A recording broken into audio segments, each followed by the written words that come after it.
I spoke with him just before we went into the back room and asked him if he was singing alone today. And he said, yes. I'm still waiting for that help you promised him. You know what I'm talking about, right? Okay, when's it going to happen? Okay.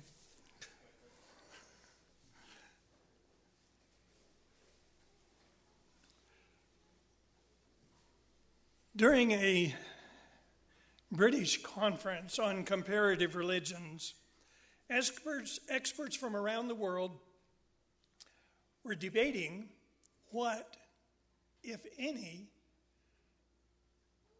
message or teaching of Christianity was peculiar to Christianity, separate from, that was not present in any of the other world religions. Well, the debate went on for some time. They talked about various things, like the resurrection. Well, there's that in many religions, even, what they call incarnation. It just so happened that this debate was going on where C.S. Lewis was, and he walked into that room in the middle of the debate, and he said, "What's all the ruckus about?" So they explained to him what they were discussing.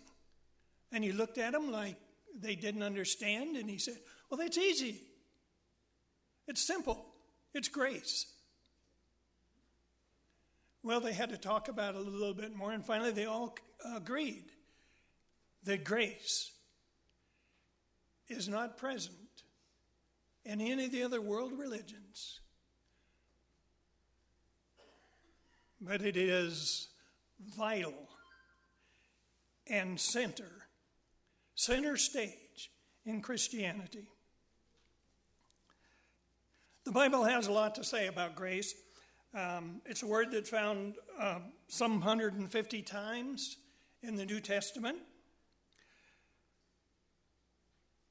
The more you learn about grace, the more you will agree with John Newton that it is amazing. And that this just happens that I requested this song to be sung.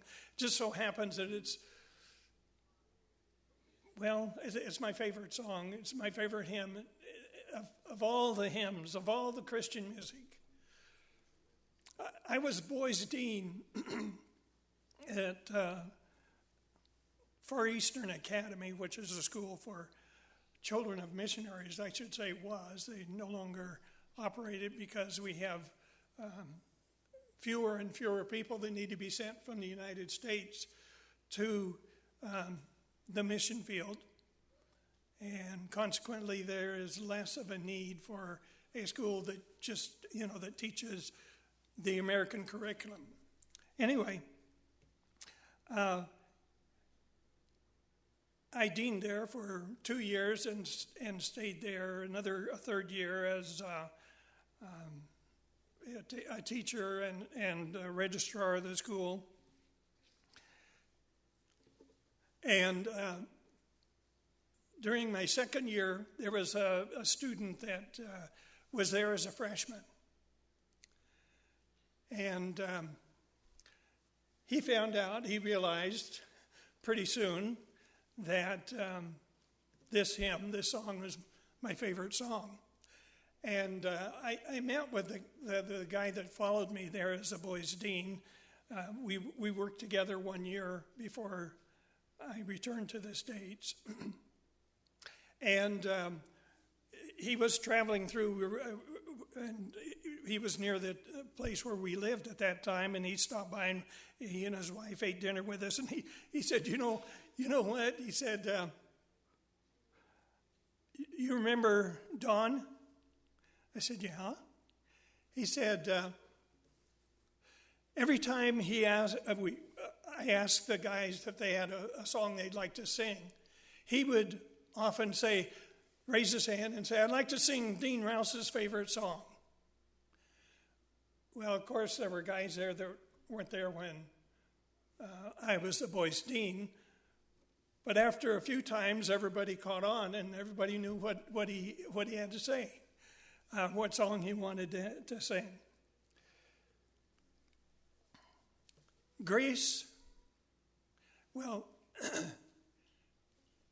it is really, there's difficulty in understanding the full ramifications of the concept of grace. Oftentimes, if you ask people what is grace, well, let's just ask a question. What is grace? Someone want to raise their hand and tell me what they'd like to do, how they'd like to define it? Yes. That is the most often given definition of grace. And that's not an incorrect definition. But it's so much more than that. I mean, you could be at a four-way stop, and it's your turn to go, and you let someone else go. Well, they didn't deserve to go, so you call that grace. But that doesn't even come close to God's grace. Another word that's oftentimes translated grace, well, two terms are kind of used interchangeably, mercy and grace. Mercy in Old Testament, in Hebrew, is, I'm not good at pronouncing Hebrew words, but it's sometimes pronounced chesed, and sometimes pronounced with a hard C sound, chesed. So I'm not really sure I've heard it pronounced both ways. But that's a Hebrew word that's translated in the Old Testament as mercy, sometimes as kindness, sometimes as loving kindness. But that's close to grace, isn't it? Kindness, loving kindness. That has to be present to understand God's grace is his loving kindness.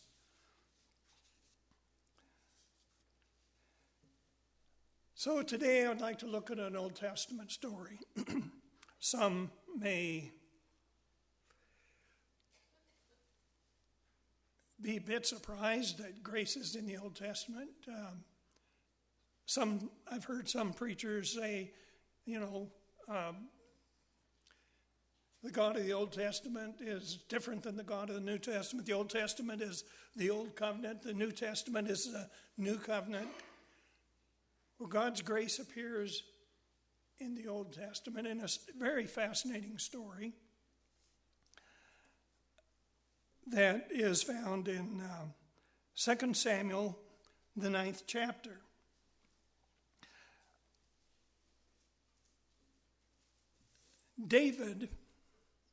King David, went to a person. It doesn't say who it was.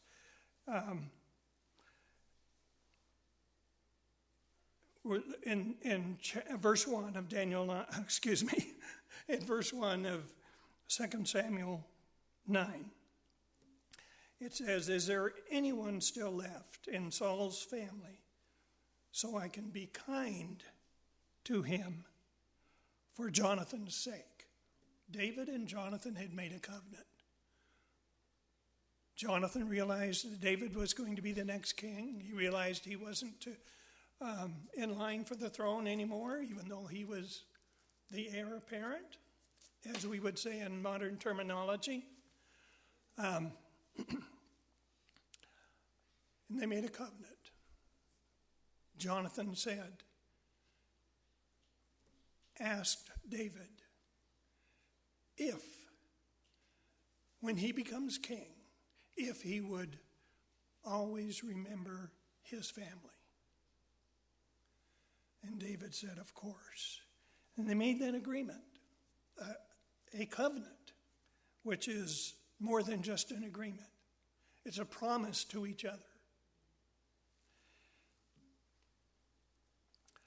So he asked this question, and somebody in verse 1, and somebody said, well, there's a guy that used to be Saul's servant. His name is Ziba, and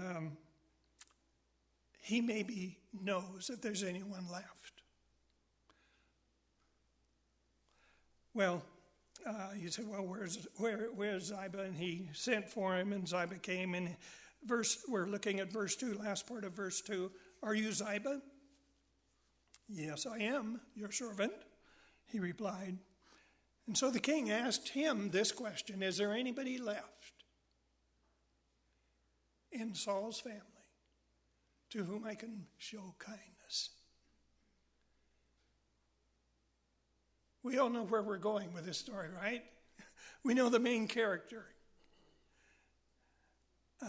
And Ziba said, yes, there is a man now who was just a child when anything about him is first recorded, named Mephibosheth. How would you like it if your name was Mephibosheth? Sometimes parents really don't do favors to their children. I mean, Mephibosheth must have been 12 years old before he could even pronounce his name. And he probably was 25 before he knew how to spell it. Wow. My mother spent a year in southern Idaho, place in an area called Valley of the Moon, and I don't even remember the little town there. It was a tiny little town when she was there as a young girl. I couldn't even begin to tell you how many years ago. Getting close to 100 years ago. She was in the 8th grade, going into her 8th grade year. And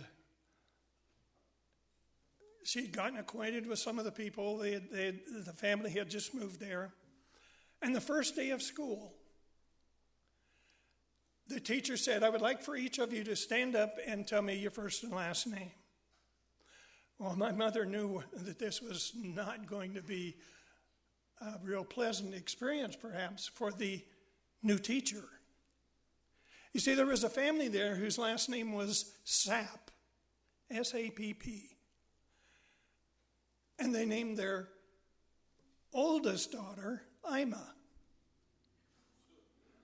And the next girl, they named Ura. This is a true story. And as they went around the room, this little girl stood up and said to the teacher, I'm a Sap. And the next one stood up and said, you're a Sap. Well, I just can't help but think that Mephibosheth's parents didn't do him a favor. But there was one other Mephibosheth in the Bible, and it happened to be Jonathan's older brother, so he was named after his uncle, and maybe he, by the time he became, maybe he learned how to pronounce it before he was 12 years old. But ask people to pronounce it. I was listening to a speaker talk about Mephibosheth on the internet, and I have to give him a little grace here. He was actually a foreign-speaking person. I think he spoke Dutch, was his first language. He didn't have a problem with English, had a little bit of an accent, but he could not say the word Mephibosheth. He was calling him Mephibosheth, and had it all turned around, and finally somebody behind him helped him, and he stopped and listened to him, asked him 3 times how to say it, and every time he said it afterwards, he couldn't say it. So from then on, when he wanted to say Mephibosheth, he just said it in Dutch. And actually, he said, that's the real way you're supposed to say it. Well, notice the way Mephibosheth is introduced to David. not yet actually physically introduced. Jonathan has a son. How would that sentence be completed? Do you see it there in the scripture?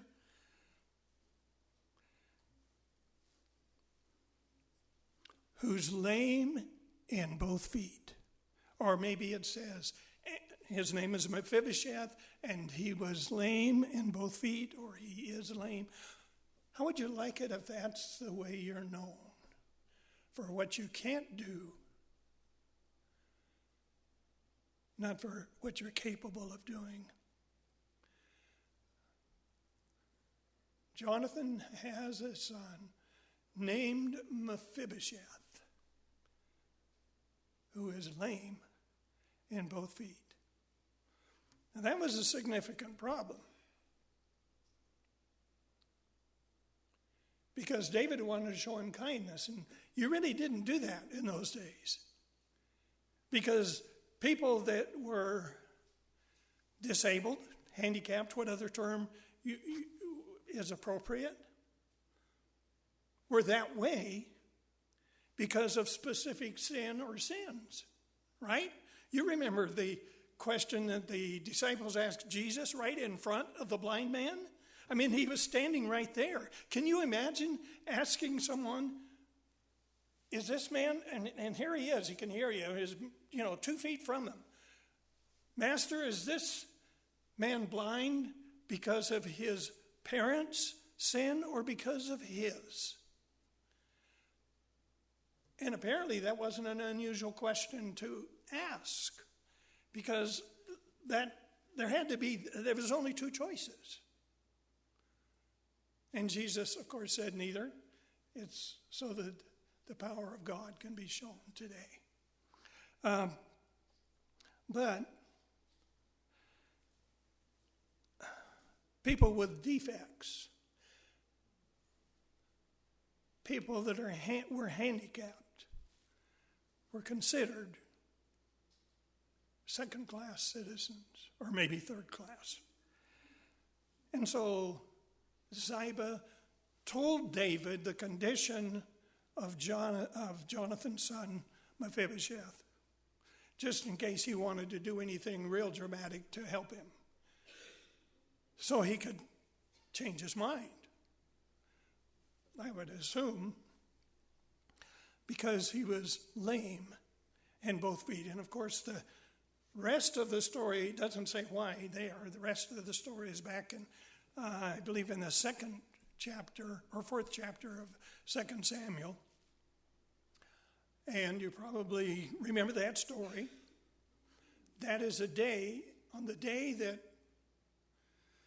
Jonathan and Saul and the army were in battle against the Philistines. Both, did I say David and Jonathan? Jonathan and Saul. I guess that's what I said. Sorry. My memory's going. Jonathan and Saul were in battle, and they were both killed on the same day. News came to the palace that Jonathan and Saul had been killed.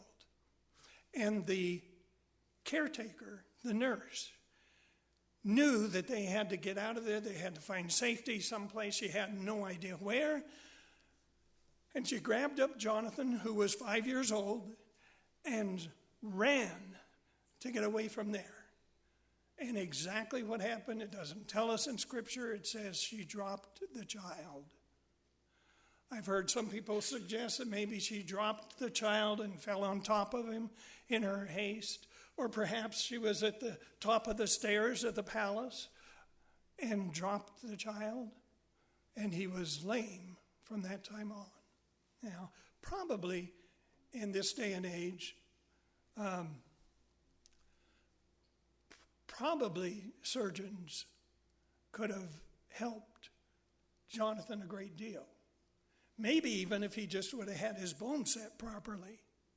Maybe even if he just, they didn't have the ER, but had just gone for medical attention right away. Someone maybe would have known. They didn't know, as medical information has progressed a great deal since the time of Jonathan and David and Mephibosheth. But at any rate, he was lame the rest of his life. And just exactly what that meant, how bad it was, it doesn't exactly tell us. It hints that maybe he couldn't walk well or hardly walk at all. Maybe he had to have some rather crude crutches, had to have help everywhere he went.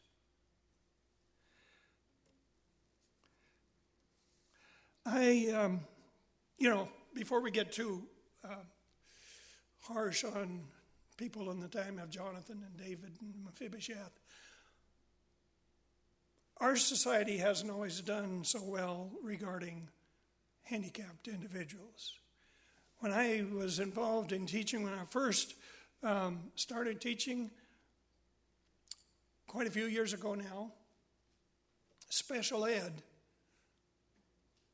was nearly always clear at the back of the campus somewhere. Not in a place where people coming to the front of the school would notice. And then in the education community, in different classes that I took, people suggested inclusion, meaning to include as much as possible the handicapped children in the classroom. In other words, if they had special needs in reading, they go to reading specialists and be in the classroom for math. Or if they were physically handicapped, mentally did well, they stayed in the classroom the whole time. And that was debated. Not everybody thought that was a good thing. We're talking about in my lifetime. And they weren't sure that they should be included.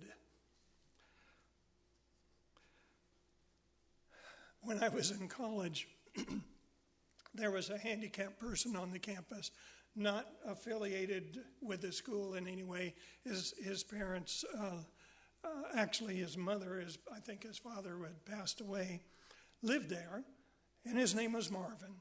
Now Marvin had been involved in an automobile accident at a very early age. I don't know just how old, around 3, 4, or 5. And suffered serious brain damage and did not develop mentally very much from that time on. And he was probably in his 30s when I was there on the campus of Southern Missionary College. He would actually, he had a little motor scooter. And he would get on his motor scooter and he would just go up, 5 to 10 miles an hour everywhere he went. And he delivered packages for the post office. He had this remarkable memory, the postmaster said. He could remember the day he delivered packages a couple of weeks later. Well, sometimes young people, and maybe not always young people, like to have fun at the expense of others. And that was the way it happened one day. A guy was coming down from the boys' dormitory area, and Marvin happened to be, his motor scooter was parked right there in front of the post office, and Marvin was standing on the sidewalk. And the guy said, "Hi, Marvin, where's the post office?" And Marvin looked at him and said, "How'd you know my name was Marvin?" "Oh," he said, "I just guessed." Marvin looked at him again. He said, "Well, guess where the post office is." And other people like to tell that story because it put the guy in his place. What it had been intended to make fun resulted in kind of a slapback. I was, after I retired from the classroom, I got a part-time job at a private school bus company. Private, meaning it was owned privately, but we did contracts for various school districts. Primarily it was school activities. We did all kinds of other trips, however. Even on some occasions were used to transport wedding attendees to a remote location where there wasn't enough parking, where somebody wanted to get married up in the Santa Cruz Mountains. Well, in my work as in this school bus company, we did quite a few routes for special needs students. And one of those students was a young girl that had an older brother. And I did a lot of substituting on routes, and I subbed on that route on several occasions. And one of three people would pick up Sally. Her mom, her grandparents, or her brother. Her brother was a high school kid. She was probably old enough to be 7th grade and was, working first, second, third grade level in a lot of her subjects. And there was something I found out. I wondered on the day I was told, now her brother's going to pick him up today, and he works at Togo's. He's a senior in high school. I thought, senior in high school, this might not, be the best thing. And he came out to the bus to pick her up when we parked in the parking lot there in front of Togo's. And he had some friends with him. And I thought, oh. And he called her, he said, Sally, I'm here. And she jumped up and was so glad to see him. And he gave her a great big hug. And he said to his friends, this is my sister, Sally. As though she was one of his prized possession. He was proud of his sister in spite of her handicaps. A few months later, I was substituting on a route that was students primarily, the school was a school for autistic children. They had about 100 students. And close to 95 employees. It was nearly a 1-to-1 ratio. And I was to meet the bus driver. I had to give the bus driver the route some information. So I went there early to make sure I was there on time, and I parked in the parking lot.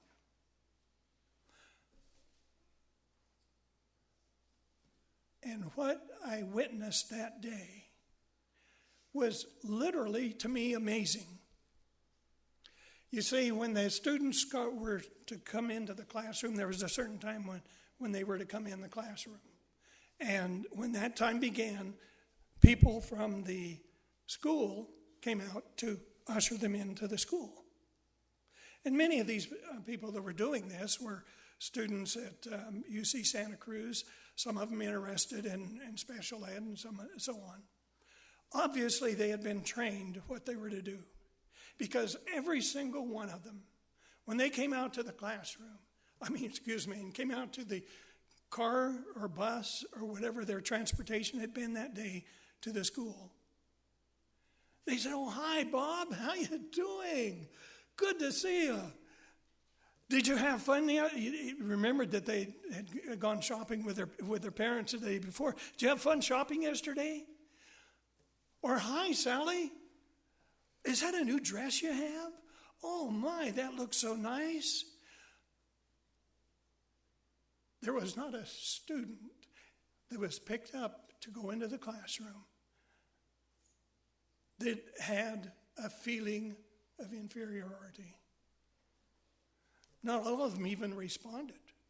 One of the students on the bus that I drove, subbed on, in the whole 6-year period of time that I worked with the students on that route, that student never ever acknowledged anybody. It was as though we weren't there. But when she was picked up, "Hi, Maria, how are you? Oh, it's so good to see you," and carried on a one-sided conversation. And whatever awareness she had of what was going on, she had good feelings. Grace was being shown. And I was so impressed, I had to write a letter to the director of the school and tell her that I was so impressed that they must have trained those individuals, again, many of them college students, part-time workers, how to show love. But Mephibosheth had been dropped by the person that was expected to take care of him. Sometimes people in life are in difficult circumstances because they were dropped.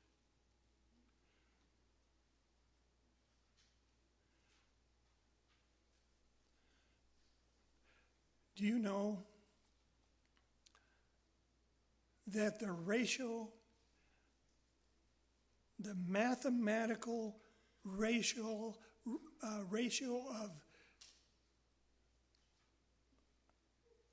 child abuse and spouse abuse is no different from Christian homes to non-Christian homes?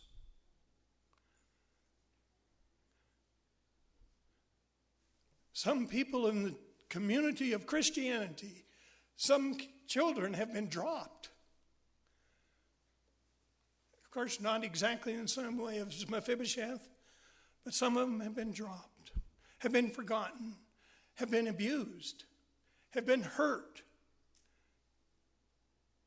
And we know, statistically,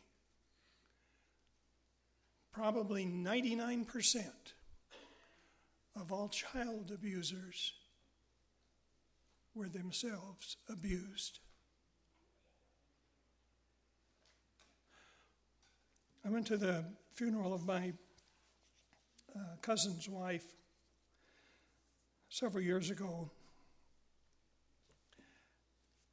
In her home, there had been spousal abuse. Her mother was abused very much by her father. And the person that was having the ceremony was a pastor, the son of this couple. And now, I know this was my cousin, was the husband in this family. And he was about the easiest going person you could ever find. I mean, he didn't get ruffled, he didn't get excited. He just didn't come back with abusive language or get angry.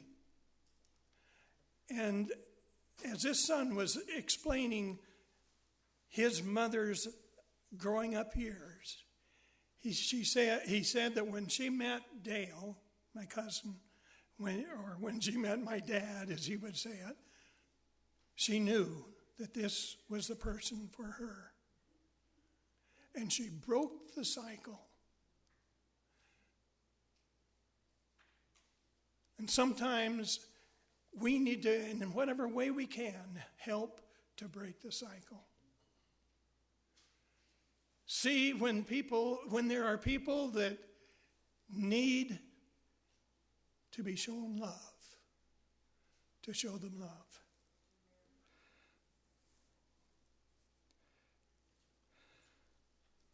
One of the, I read a story of a guy that's one of the people that was dropped. His name was Ron Harries. He was a repeat offender. He was in the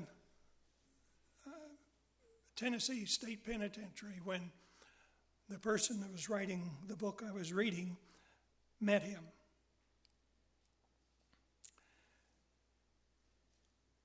he said in an interview with this person that he said, I guess I probably was an alcoholic by the time I was 9.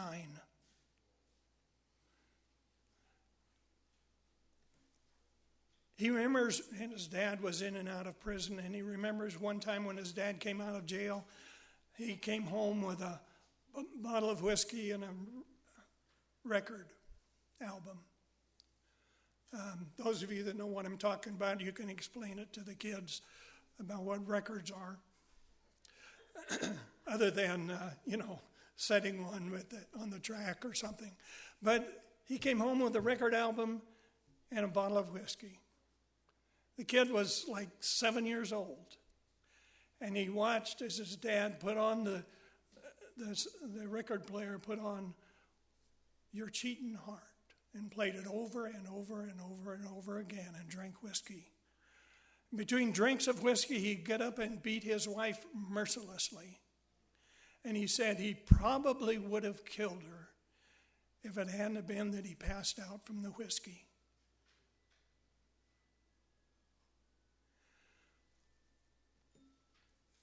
Ron didn't have a good start in life. He had been dropped. And by the time he was 30 years old, he had spent a total of 38 months outside of prison. First went in at 9 into juvenile facility. And one day, he was at a convenience store, had a gun, was a little bit high and a little bit drunk, or maybe a lot. And he told the girl behind the counter, it was early evening, to open the cash register and give him the money. Her name happened to be Rhonda, which is the same name of Ron's daughter that was about 3 years old. He didn't know that till later. She was trying to get the money out, and she was looking at him and obviously, nervous. And there was a noise at the back of the store,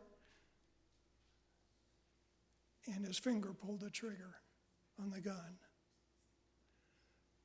And it shot her in the face.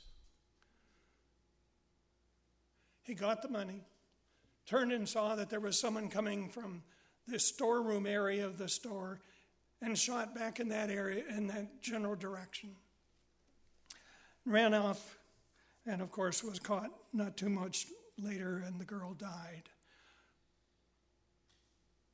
6 months before she was supposed to graduate from high school.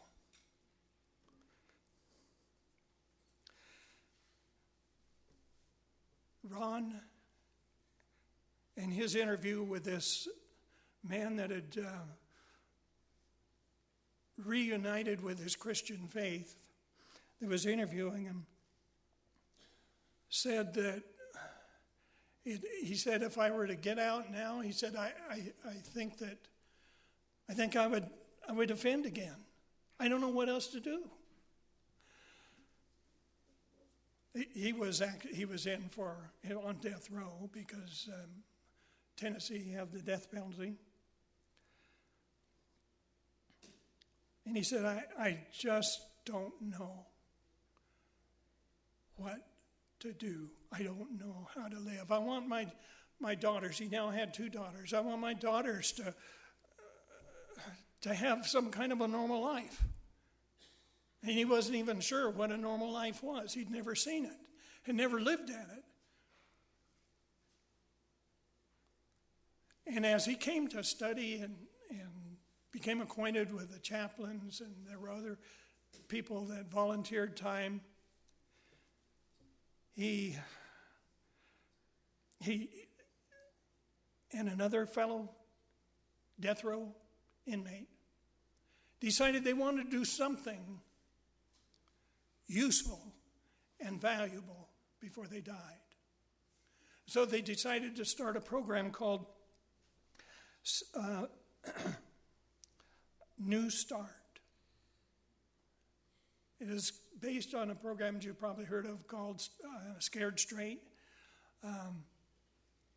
But they got 20 young people that were headed down the same road that he had been headed when he was a kid, and brought him into this program and worked with him for 6 months.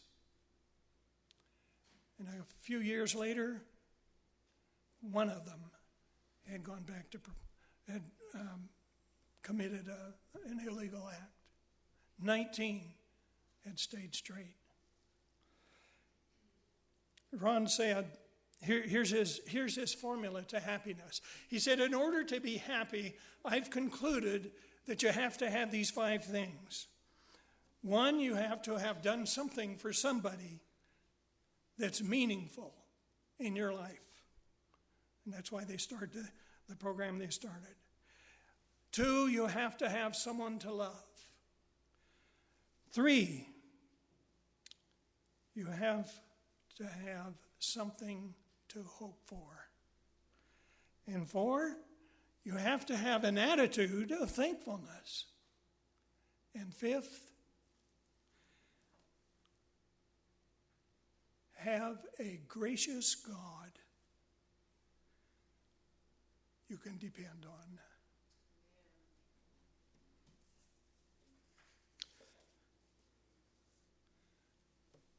I think if Jesus would have heard him, he would have said the same thing he said to the person that told him what the law required. He would say, you're not far from the kingdom. But it wasn't possible except or until or because somebody took some time to listen to Ron, to talk to him, to begin to explain perhaps why they were a Christian.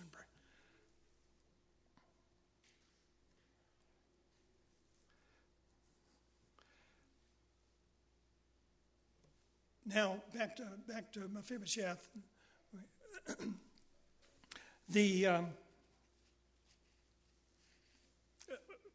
David, of course, he's just now found out where he is. Does anyone remember where he was?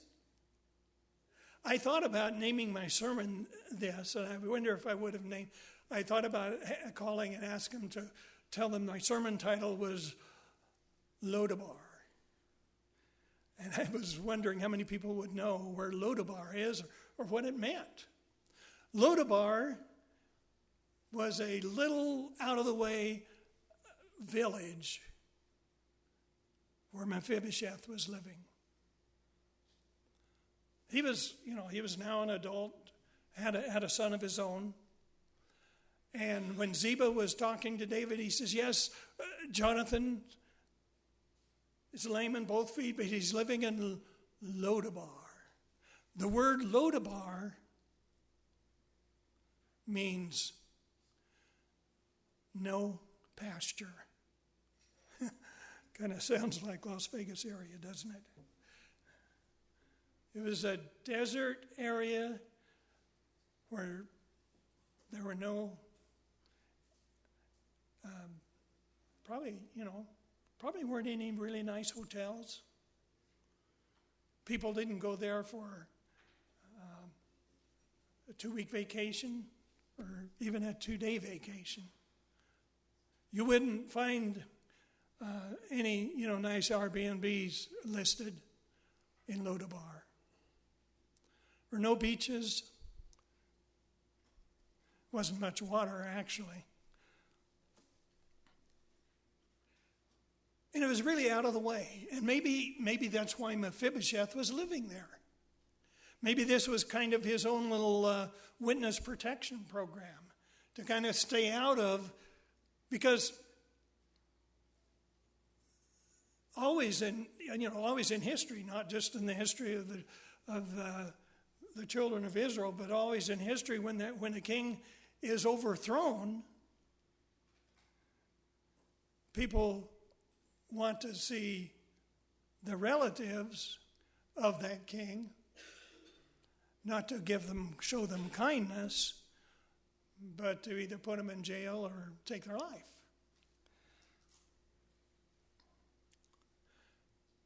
Can you imagine Mephibosheth's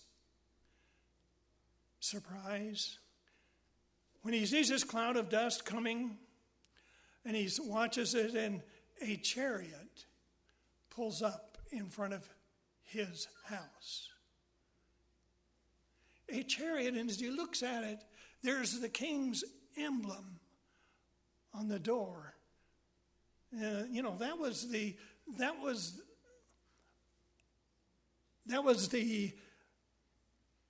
limousine of that day. And they came from the chariot and knocked on the door and probably had gifts, which was a customary thing when you go to visit somebody. And they said, "The king wants to see you." He might have had a little bit of trepidation about that, but the gifts kind of hinted that he wasn't angry about anything. And he said, "What for?" He said, he wants you to come to his palace. So Mephibosheth got ready, rode in the chariot, and maybe he even asked to ride up in the, ride shotgun up at the top. Because he'd never ridden shotgun in a chariot. He might have ridden in his grandfather's chariot, but and he got to the home of the king. And the king came to greet him. I'll read from 2 Kings 9, verse 5. So King David had him brought from Malchir's home, where Mephibosheth, son of Jonathan, son of Saul, came to David and bowed face down to the ground. And in my translation, I like the way it's worded here. Then David said, "Welcome, Mephibosheth." "I am your servant," he replied. Verse 7, "Do not be afraid," said David, "for I will truly be kind to you for the sake of your father Jonathan. I will truly be kind to you. You don't have anything to worry about. And you will eat at my table with my sons. And I will restore all of the property of Saul, your grandfather, to you." And then David turned to Ziba, who was there, and said, "You and your sons and your servants take care of the property and bring the results back to Mephibosheth." This is unheard of. Restore the property that Saul had? The former king? Now, it might have been a bit uncomfortable for Mephibosheth every time it was time to eat, because he probably had a long ways to walk. It was probably just a long way across the dining room area to get to the table, to eat with the king's family. And he had to hobble along. But do you know, when he sat down at the table and was up close to the table in the dining room, tablecloths draped over the table, he looked like everybody else. You couldn't see his lame feet. He sat up straight and appeared to be as straight as the other sons of David. You and I have an invitation to eat with the King of Kings because of grace. Now, of course, the Christian experience cannot be experienced unless you start on the trip. You see, Mephibosheth had to go out and get in the chariot in order to appreciate eating at the king's table.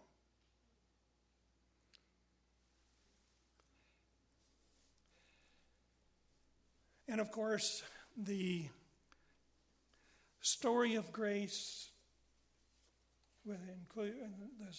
that's represented here in the story of Mephibosheth and David and Ziba falls short of the grace of God. The real picture was at Calvary, where the ultimate question was forever settled about whether or not God meant it when he said, I love you. It was demonstrated forever for all humanity and the entire universe that God is love. And he wants us to somehow, some way, at every opportunity, share that love with others. Our Father and our God, your love is amazing. We need to study more to more fully appreciate it. And we ask for more of your grace to help us to grow in the Christian experience and to be more effective at helping those who have been dropped in our society, helping them to see God's love. I pray this in Jesus' name. Amen.